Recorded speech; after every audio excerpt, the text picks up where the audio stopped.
So now we're going to change gears a bit. Obviously, all of us sitting here today are inevitable consumers of fashion. In order to be allowed to enter this space, to take the tube this morning, you had to put on clothes. And I suspect, show of hands, how many people used a beauty or grooming product this morning?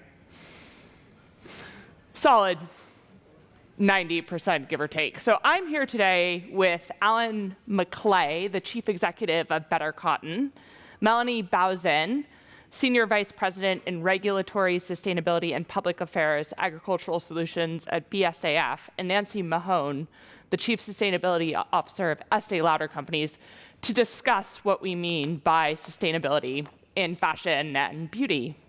So, Alan, let's start with you. When we talk about sustainability in fashion, what does that actually mean? Give us an overview. It's difficult to generalize for a very heterogeneous sector like fashion. I mean, there's large companies, there's small companies, and especially there's different cultures and different ambitions around the world. But I think everybody who works in sustainability, we usually attack it at two levels. The first is, of course, about people, and the second is about the planet.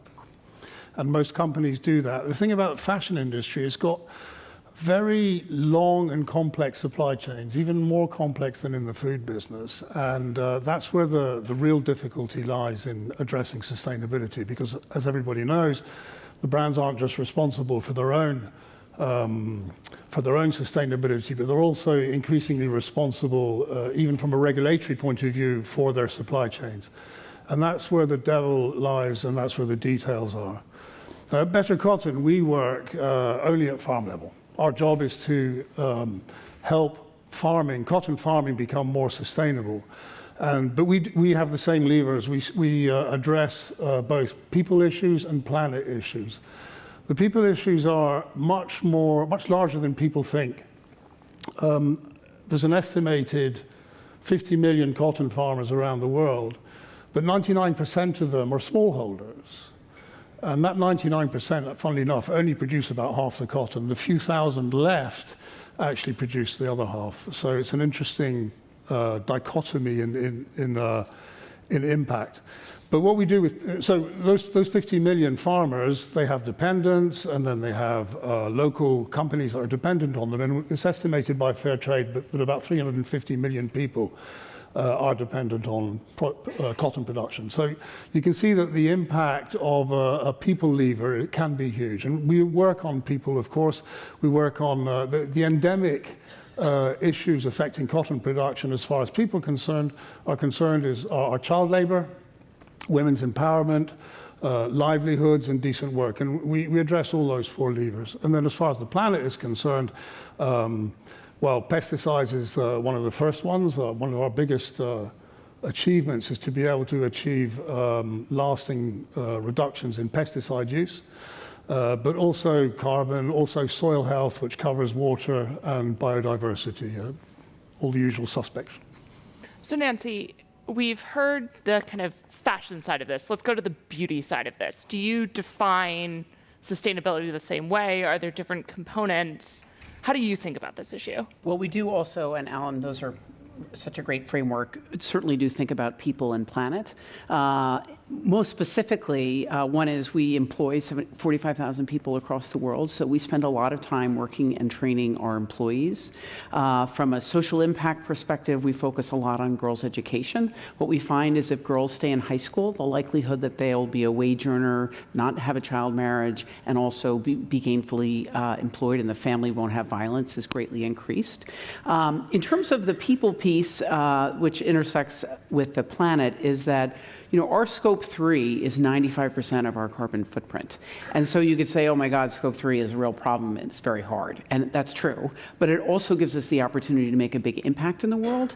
And on the people side, that's true as well. So as an example, BASF is actually a supplier of ours, and we've been working with them around palm oil. And what we do is we focus on smallholder farmers. And our job is to make sure that the communities where we live, work, and source are left better, and candidly that we learn from them. So palm palm oil is one of those ingredients where consumers rightly are asking for traceable supply chains. And so we could either dispose of smallholder farmers, or we could work with our suppliers. So we've done that in palm oil. In shea butter, we've done similar work in Ghana with BSR, which is how do we go into those communities. There we're providing financial literacy and also farming information on how to harvest crops sustainably. And then lastly, we do the same around sandalwood in Australia. On the other side, we're trying to bring that information to the consumer, because what we see is our ingredient stories are value-driving stories. So I also feel there's a huge sort of untapped power in terms of environment and social with the consumer. And the more we bring the consumer in and educate her or him about what they're buying, that's where I think we see the change really happening. And so while Scope 3 and supply chain is a big challenge, it is also our biggest opportunity as consumer goods and luxury companies. And our consumer, I believe, is a big piece of the solution.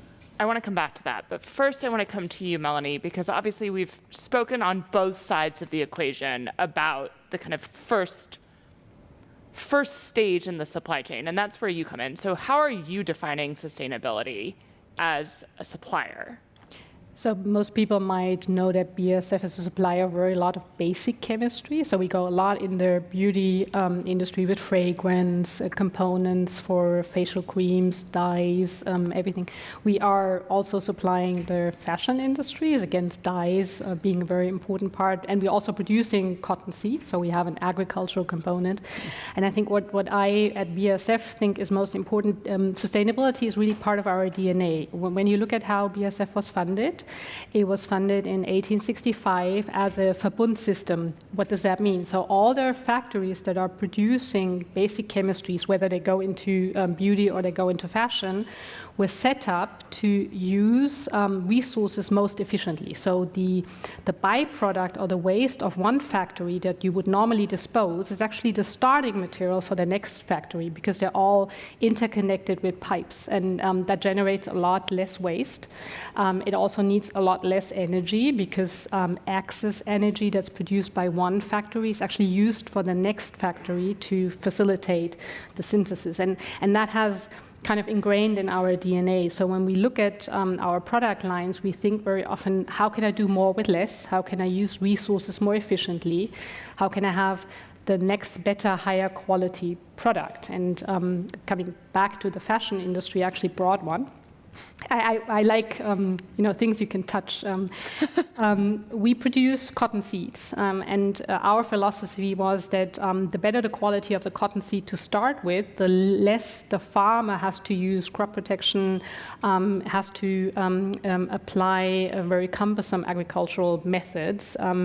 So the better the seed quality is, the better than in the end product as well. And we started a certified sustainable FiberMax cotton program, where from the seed all the way down to the garment, sustainable KPIs are measured and actually tracked, and actually also generating a premium for the farmer so that he has an incentive. And for the consumer, you touched upon it, if they want to know where their shirt comes from, they can actually scan a barcode on the label. It can be generated, and then you see from the moment the seed went into the ground to the moment you bought your garment, what has been used, what kind of crop protection, what kind of farming practices have been applied, how much energy and water was consumed. And it's really about looking at through the whole value chain and using resources efficiently. So then, Nancy, let's come back to you, because obviously there's this huge question for consumers. If you're standing in a shop, you're looking at rows and rows of options. How do you start to choose? How do you, as a consumer, look at what's available to you and say, these are sustainable products and these are not? Are there tools? There are tools. So we are a house of brands, and our team's job on the sustainability team is to create sort of a suite of options that then show up in our products. What we have found is that there's sort of two ways you talk to a consumer: goals and claims. Those are corporate goals, which we manage, and it creates the structure. But in terms of claims, what we've seen is a lot of regional difference. So what a woman in a shop, John Lewis, might want something very different from a Sephora in the United States. And so we have been working with regionalized teams to do consumer insights. So for instance, in the UK, not surprisingly, energy is very, very important. And in the US, we see more around ingredient stories. So I think what we're trying to do is really integrate sustainability practices and attributes into the total business. Because at the end of the day, it might be that consumer wants a benefit. She wants to get rid of wrinkles, she wants to highlight her, whatever she wants to have fun with a very bright color. That's fine. She doesn't want to hear about carbon, right? So what we need to do is work through on these very small packages and communicate with our consumer. What we are seeing, though, is, I would say, a huge increase in consumers really wanting to know what is the value chain, who is the person who's making my product, how much energy am I consuming or you consuming by buying this product. We've introduced, for instance, on the Aveda website, we have a carbon calculator. And so what we're trying to do is create more consumer-facing options as to the attributes. And also, I think we're seeing, particularly in skincare, a real leaning towards natural ingredients. So it varies. But as I mentioned, I think the consumer really is the key and the unlock to companies like ours to continue to develop these processes. Alan, when you're thinking about the consumer interaction in the fashion side of what you're doing, are you seeing similar trends? Are you seeing something different? Is this all the same kind of general I think, story? Most consumer goods are very similar. They're different in structure, but similar because they're addressing the end consumer at the end of the day. But I want to go back to something that Nancy said about Scope 3 being a huge opportunity. I think that's true for all industries. Yeah. And there's a massive opportunity for all of us to actually make real change through the Scope 3 work. And in fact, at the moment, legislation, which is a bit of a blunt instrument, is almost discouraging from companies to talk about what they're doing in sustainability. And work on Scope 3 can help correct that. And then, Melanie, what you were saying about traceability, this is absolutely massive. And if you look at the several thousand big farms that produce cotton, which are about half of the world's production, it's a bit of a no-brainer for them because they're high-tech, they're world-class, their bales get tagged as soon as they leave the farm, and it's almost surprising that there's still very little traceability for the large farms. You shift over to the 99% other 50 million farms, 50 million farms, and most of them are smallholders. You can imagine putting traceability, tracing the seeds from the seed to the shelf on that is a completely different kettle of fish. So I'm coming to your question. So when your average No, I have a different question now. You've mentioned Scope 3. Yes. And traceability, and so what tools do you actually have? How do you address this problem? Well, I'm so glad you asked me that. I'm so glad you asked me that because we've been working on traceability for 3 years. Now, in cotton, traceability you just cannot imagine how opaque the supply chains are. A fiber of cotton can go around the world 3 times before it ends up in a consumer's hands. And that's because cotton has to be blended to maintain quality. So even if you track it from the seed, you're very rarely going to be able to get consistency in the end garment unless you allow this blending. And once you allow blending, it's very difficult to track. So we've been working on traceability for 3 years now. Although we don't work at supply chain level, we have a unique map of the supply chain because we track all the transactions. And I'm very proud to announce that on November 2nd, our traceability program is going to go live. Now, that doesn't mean that overnight cotton's going to be traceable because we're going to have to start very slowly. We're only going to country of origin in the first couple of years, but a lot of brands, as you can imagine, are interested, and we're hoping this is going to get momentum. But we're not going to stop there. Okay. We're also going to launch an impact marketplace. Sorry, I'll just finish this very quickly. Impact marketplace, we want to provide a means for the brands to be able to remunerate farmers, and I mean both the large farms and the smallholders, directly for the impact that they can show on sustainability indicators. And this includes carbon, but it goes well beyond carbon, because we're talking about the social indicators I mentioned, but also things like soil health, biodiversity, water stewardship, and give the farmers the incentive to be able to make that difference. Because at the moment, they're dependent on the price of a commodity, which, like all commodities, goes up and down like a seesaw, and they can't predict a decent income. 40% of our farmers, I'm embarrassed to say, are below the poverty line, which is incredible when you think that we've been working on this for 14 years, and that's going to continue unless we give them an incentive to actually make changes to the sustainability indicators that we're all working on. On the beauty side, there's a range of technologies, blockchain, another Digimark, that you can trace both raw ingredients but also plastic packaging. So we're certainly leaning in on that. And in terms of the scope 3 and carbon, as a large company, what we're trying to do is leverage our size. And so, for instance, our top 200 suppliers have had to register their carbon footprint with CDP. So I think generally what we want to see in business is that you're leveraging your size in terms of bringing in your suppliers, having them use sustainable attributes as a differentiator in terms of their offering, but also scale. We really don't want to lose the smallholder farmers behind, and we want to make sure that we have mechanisms to both to work in those communities, but also to listen. Because sustainable farming, sustainable living, living wage, family living wage, all of that is going to be critically important, as what we're seeing in the world, particularly post-COVID, is the gap between the rich and the poor is widening. And so we, as larger companies, particularly as a luxury company, feel an incredible sense of responsibility for how do we bring those communities along with us as the world grows. So then, Melanie, coming to you to kind of square the circle here, it sounds like there's a big push from both sides of this industry to provide smallholders with the tools they need to be successful and sustainable. How do you see that unfolding? What are you looking towards? What are the 3 things you want to change and push? And I think it's smallholders included, but it's all stakeholders. So I think really the tools, again, smallholders being one focus, but we have the large farms as well. I think we're all going down the same road. It's about getting all of the value chain players connected and talking to each other, and also understanding the effort that needs to go in, that needs to somehow be reflected in the price at the end in order to be able to give an incentive to the farmers that are actually having an increased effort in generating a better product, and they need a return on investment. It's blockchain, so we talked about transparency already.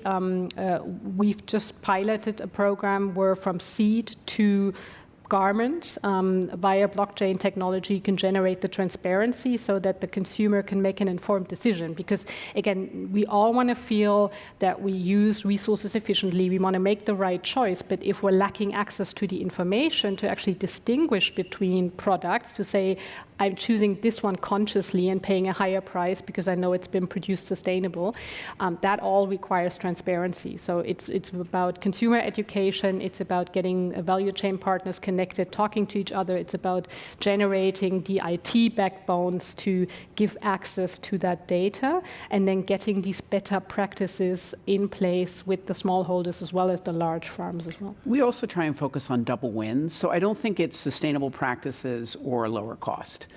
There is an opportunity through efficiency and practices to actually have a better price or a win for the business and a win for the environment and people. And I think we should make an effort as a community to get rid of that dichotomy, because particularly in an inflationary environment, that puts a very hard backdrop against what we do.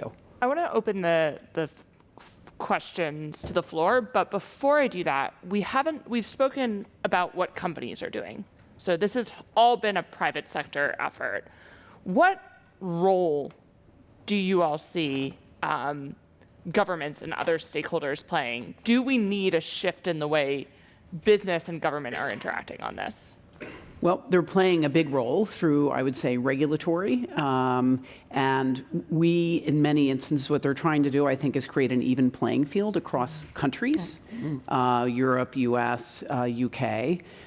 What governments can do, candidly, is try and have unified standards which we need to meet. Where we layer in a lot of costs is regulations that come in at different time periods and have different standards. So I think we're moving towards that. And they do see sustainability and social impact as part of their job, which we welcome and we think is true. And they do give us the opportunity, I would say, to particularly work across sectors, which has been very welcome for us. Generally, I've found, I'm not sure what you all feel, is that the best work that we're doing is cross-sector work.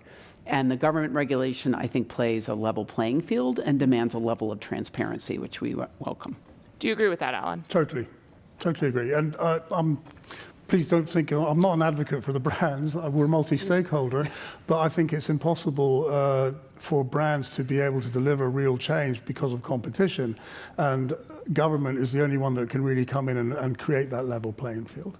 When you're in a situation, I was just reading about how in the UK, with the rising inflation, people are having to choose between their food for their kids or their energy bills. This is about a year ago, if I remember correctly. A cheap T-shirt is obviously much more attractive than one that's a little bit more expensive and more sustainable. Yeah. And how can you work with that? Well, government needs to play a role. Government needs to make everyone, because we're all in this together and we're all going to have to contribute in one way or another. So government's a bit of a blunt instrument, but I don't see any alternative. And again, I couldn't agree more to what has already been said. I think we've never met each other before. Yeah, no. We didn't. Logic prevails. I think scientific standards or harmonized standards are important, and every stakeholder has a role to play. Sometimes we might not always be grateful for the governmental stakeholder role, but I think it really brings us together and working towards the same solution. The other thing is, working towards a regulatory environment where you're given a couple of years is by nature much more affordable than what I call a sprint. Right. Yeah. I think where we struggle is where there's sort of knee-jerk reaction, and generally we are seeing that the governments are trying to work together on common standards, which makes a big difference. And the transition period. Yeah. Okay, I see we have you here. This is great. You there. We have a lot of people. You're going to do some runs here. We'll start with this. Hi, good afternoon. Very exciting talk. One of the things I just wanted to ask, because we're looking at sustainable beauty and fashion industry, one of the key things that the fashion industry and beauty industry actually generate is waste. So my question is that how are you guys addressing it? Because I do use Estée Lauder products, by the way. Very good, but I have certain, with the packaging, waste, end of life side of things. I think there's a lot that the industry can do about it. So I wanted to know, what are you doing about it at the moment? Want me to take a crack at it and then pass it over? Sure. So fully understand, we actually corporately have a goal that 75 to 100% of our products, and we call it the 5 Rs, recoverable, refillable, reusable, recyclable, and I'm blanking on my 5th R, but I'll get to it. And the reason that we structured it that way is, candidly, recycling is governed and waste by local governments. And there's such a patchwork that we wanted to make sure that it was workable with our consumers. The other is we've lightweighted. We've gotten rid of pamphlets. We've gotten rid of products. So again, that's a double win where you can get rid of waste. And we're leaning in very heavily around refillables. And what we find, for instance, for our Le Labo brand, it actually drives people into the store, which is great. It makes them loyal. But we are really looking, again, back to the consumer, is how do we engage the consumer? What we've seen generally is refillables are much stronger, I would say, in fragrance than they are in makeup. And then lastly, we're really working with our brand presidents. Every brand president in our portfolio has a scorecard, and they have to be 75% or above. And one of the big questions in luxury is, can it look luxury and also be good for the environment? And the bottom line is it can. And what we want to do is to allow our consumers to do that. And then lastly, we have take-back programs, which many retailers have, which is basically, Back to Mac or other programs. If you bring the product back, we will take it back and we will recycle it.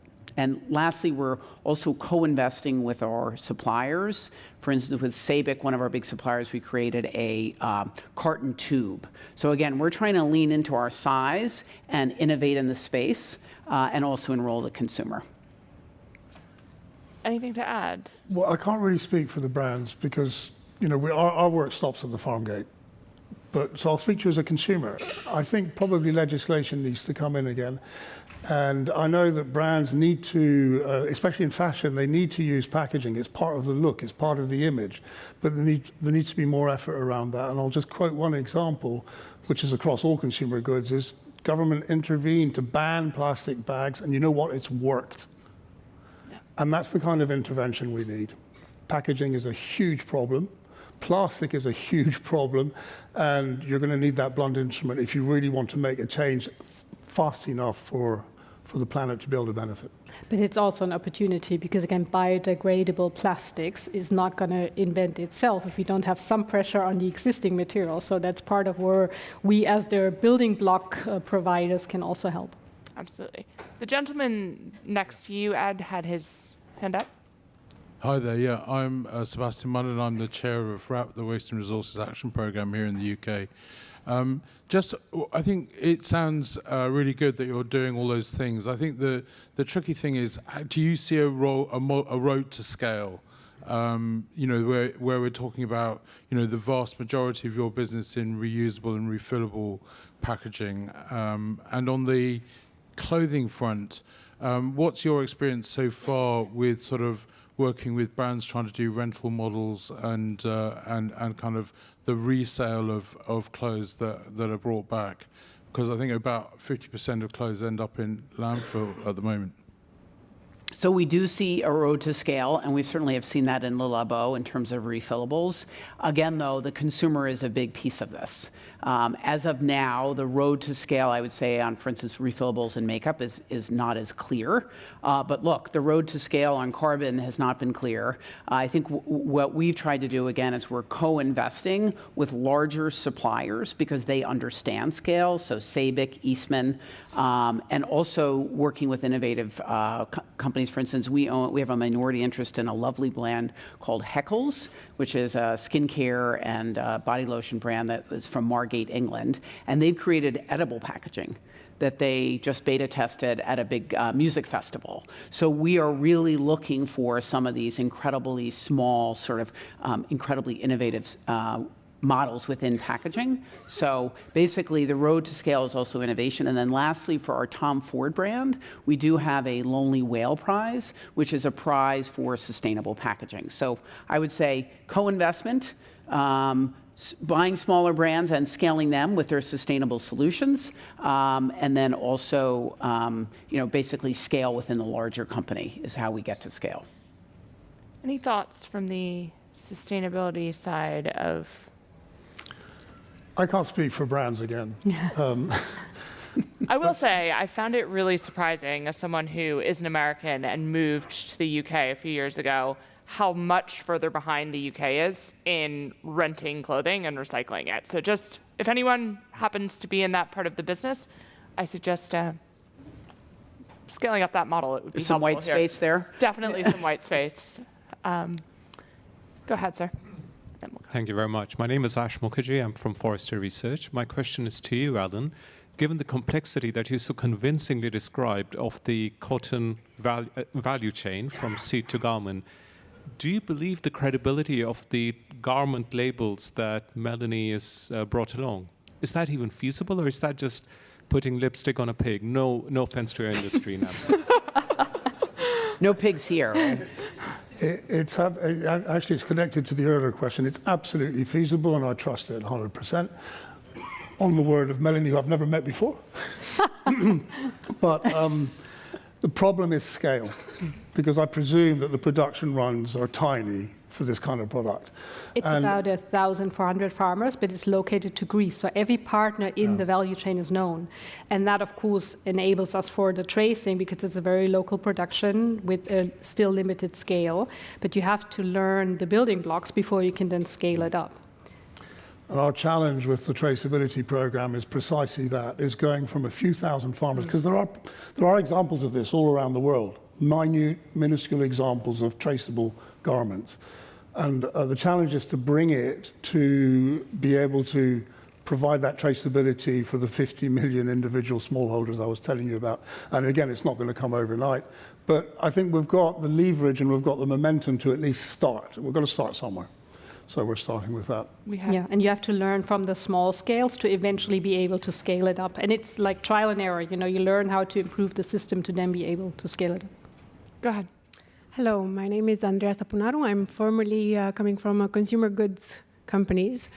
So I can resonate with the challenges you were talking about, getting the consumer being the key in companies continuing to invest in sustainable products. My question is, how do you balance the investments that you need to make when there are issues that are maybe material to your companies, but that consumers are not necessarily screaming out for?